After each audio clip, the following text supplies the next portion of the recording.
એવું કહેવાય છે કે એક વ્યક્તિનો આક્રોશ પણ ઘણું બધું કરી શકે છે. એક વ્યક્તિ આમથી આમ કરી શકે છે અને એનું નામ જો જિગ્નેશ મેવાણી હોય તો બેશક ગુજરાત કોંગ્રેસને એ વ્યક્તિ, એ ધારાસભ્ય, એ યુવાન, બોલતો યુવાન, પ્રજા માટે બોલતો યુવાન કોંગ્રેસને ઊંચી કરી શકે છે, કોંગ્રેસને ઊભી કરી શકે છે. ઘણા સમયથી કોંગ્રેસની હાલત જે છે આપણે બધા જ જાણીએ છીએ. કોંગ્રેસ ખતમ થઈ રહી છે. કોંગ્રેસમાં એક સાંધુ ત્યાં 13 નહીં 33 તૂટી રહ્યા છે. આવી સ્થિતિ હતી. બધા જ જૂથબંધી, આ બધી જ સમસ્યાઓની વચ્ચે જિગ્નેશ મેવાણીએ જે કામ કર્યું છે એનર્જી આપવાનું, એ બીજા બધા નેતા ન કરી શક્યા. શક્તિસિંહ બાપુ પ્રમુખ બન્યા પણ કોઈ ખાસ ચમત્કાર ન કરી શક્યા. ભરતસિંહ સોલંકી તમે જુઓ, મોટા નેતા ખરા પણ કોંગ્રેસને બેઠી ન કરી શક્યા. બેઠી કોને કરી છે? કોંગ્રેસની અંદર ફરીથી પુનર્જન્મ કોને લાવ્યો છે? તો એ જિગ્નેશ મેવાણી લાવી રહ્યા છે. આ એટલા માટે કારણ કે તમે જુઓ કે ગુજરાત કોંગ્રેસનો કોઈ પણ નેતા આજે એક જ વ્યક્તિની ચર્ચા કરી રહ્યો છે, એ છે જિગ્નેશ મેવાણી. આખા ગુજરાતમાં કોંગ્રેસના ચર્ચા કરવાવાળો કોઈ ચહેરો હોય તો જિગ્નેશ મેવાણી છે. જિગ્નેશ મેવાણી હવે બધા લોકો એની ચર્ચા કરી રહ્યા છે કે હા, જિગ્નેશ મેવાણી જે વાત કરી એ બિલકુલ સાચી છે. એને બિલકુલ સાચી વાત કરી કે દારૂ અને ડ્રગ્સનું જે દૂષણ મળી રહ્યું છે એ તો ચિંતાનો વિષય છે. અને પછી ગુજરાતની અંદર એ અવાજ ઉઠ્યો તો કોંગ્રેસે જોયું કે આ તો જબરજસ્ત છે. તો કોંગ્રેસની તમામ રેલીઓમાં જિગ્નેશ મેવાણીની હાજરી ફરજિયાત થઈ ગઈ. અને ફરજિયાત પછી જિગ્નેશ મેવાણીએ જે રીતે બરાબરના ભાષણો કર્યા છે એનાથી એક પછી એક પ્રજાની અંદર મેસેજ ગયો છે. બાકી તમે જુઓ કે કોંગ્રેસે સૌરાષ્ટ્રમાં ખેડૂતની યાત્રા કાઢી, બહુ ખાસ જોવા ન મળે ફરક. એમની જનાક્રોશ યાત્રા હતી, કોઈ ખાસ ફરક જોવા ન મળ્યો.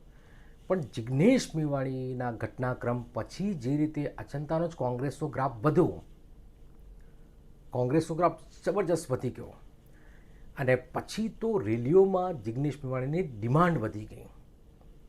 શક્તિસિંહ ગોહિલ, કોંગ્રેસના સિનિયર નેતાઓ જે ન કરી શક્યા એ આ જિગ્નેશ મેવાણી કરી રહ્યા છે. શક્તિસિંહ બાપુ જબરજસ્ત નેતા છે, કોઈ સવાલ જ નથી, સાંસદ છે. પણ ગુજરાત કોંગ્રેસમાં એ પ્રાણ પૂરવામાં શક્તિસિંહ પણ કશું ન કરી શક્યા. પ્રમુખ બન્યા ભરતસિંહ સોલંકી, એમને એમની રીતે મદદો કરી હશે, પણ જિગ્નેશ મેવાણીએ જે રીતે કોંગ્રેસને ચાર્જ કરી છે, કોંગ્રેસની અંદર જાન ફૂંકી છે, એ તો જિગ્નેશ મેવાણી જ કરી શકે છે. લડવૈયો, બોલકો, સતત અવાજ ઉઠાવતો, સતત રિસ્ક પર અવાજ ઉઠાવતો કોણ છે? ખુલ્લેઆમ બોલતો. બાકી તો સેટિંગ તો બધા જ થાય છે, બધા મોટાભાગના નેતાઓ સેટિંગમાં તો માને જ છે. તો આવી સ્થિતિની વચ્ચે ગુજરાત કોંગ્રેસ જે આપણે એમ કહેતા હતા ખતમ થઈ ગઈ છે, નિરાશ થઈ ગઈ છે, હતાશ થઈ ગઈ છે, આવી કોંગ્રેસની અંદર પ્રાણ પૂરવાનું કામ જિગ્નેશ મેવાણી કર્યું છે, એ હકીકત છે. અને એટલા જ માટે ભાજપની પણ જમીન સરકી ગઈ જિગ્નેશ મેવાણીના નિવેદનથી. એક વ્યક્તિએ કરેલું કામ કેટલું ચેતના આપી શકે છે, તમે છેલ્લા 1 મહિના રેકોર્ડ જોશો તો ગુજરાત કોંગ્રેસની ચર્ચા જબરજસ્ત થઈ છે. આમ આદમી પાર્ટીની પણ ચર્ચાઓ ન થઈ છેલ્લા 1 મહિનાની અંદર. આમ આદમી પાર્ટી અને કોંગ્રેસ આ બંને તમે જુઓ તો એકબીજા સામે હવે આમને સામને છે. પણ જિગ્નેશ મેવાણી મામલે તમે જુઓ તો આમ આદમી પાર્ટીએ સાથ આપ્યો, આમ આદમી પાર્ટીએ સાથ આપ્યો, ઈસુદાને સાથ આપ્યો, ગોપાલ ઇટાલિયાએ સાથ આપ્યો. પણ ગુજરાત કોંગ્રેસના સિનિયર નેતાઓએ જિગ્નેશ મેવાણીમાં તમે જુઓ કે તમે જોશો એમની પોસ્ટ તો કોઈ ખાસ સાથ આપે. પછી એમને ખબર પડી કે આ જિગ્નેશ મેવાણી તો બહુ જબરજસ્ત કામ કર્યું છે. તો પછી જેને પોસ્ટ ના કરી તો 2-3 દિવસ પછી જિગ્નેશ મેવાણીને સાથ આપવાનો આવ્યો. આના પછી જિલ્લે તાલુકે આવેદન અપાયા જિગ્નેશ મેવાણીના સમર્થનની અંદર.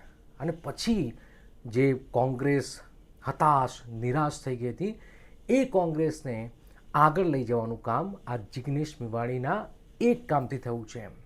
બનાસકાંઠાથી કામ થયું અને સંસદમાં પણ આ મામલો આ મુદ્દો ઉઠ્યો છે. તો આવી સ્થિતિની વચ્ચે જિગ્નેશ મેવાણીએ જે કામ કર્યું છે એનાથી કોંગ્રેસના કાર્યકરો ચાર્જ તો થઈ ગયા છે, પણ સતત એક વ્યક્તિ ક્યાં સુધી કરતો રહેશે? તમામ કોંગ્રેસના કાર્યકરોએ આમાં અવાજ ઉઠાવવાનો છે. નહીં તો પછી આ જે તમે લણ્યું છે એનો પાક જે ઉત્પન્ન થયું છે એનું ફળ તમે નહીં ચાખી શકો. સતત લડવું પડશે, સતત બોલવું પડશે, સતત કહેવું પડશે. જે જિગ્નેશ મેવાણીએ કરી બતાવ્યું છે એ ઘણા બધા લોકોએ કરવું પડશે. નહીં તો આ એક વ્યક્તિએ તો કોંગ્રેસને ઊભી કરી છે, પણ એ ઊભી થઈ છે ને બચાવવાની છે. બાકી તો એસીઓ બેસીને વિરોધ કરવાવાળા ઘણા બધા જોયા પણ છે આપણે. એનાથી કશું નથી થતું. એનાથી તમે વિપક્ષમાં બેસી રહો છો એ હકીકત છે. તો મૂળ કહેવાનો વાત એ છે કે જિગ્નેશ મેવાણીએ જે રીતે કોંગ્રેસને ઊંચી લાવી છે ને ઊભી કરી છે, ફરીથી ઊભી કરી છે, હવે જોઈએ છે કોંગ્રેસ કેટલી આખા ઘટનાક્રમની અંદર ટકી રહે છે. શું કોંગ્રેસ ખરેખર આગળ વધશે આ ઘટનાક્રમ પરથી? શું કહેવું છે આપનું? કોમેન્ટ કરી શકો છો. નમસ્કાર.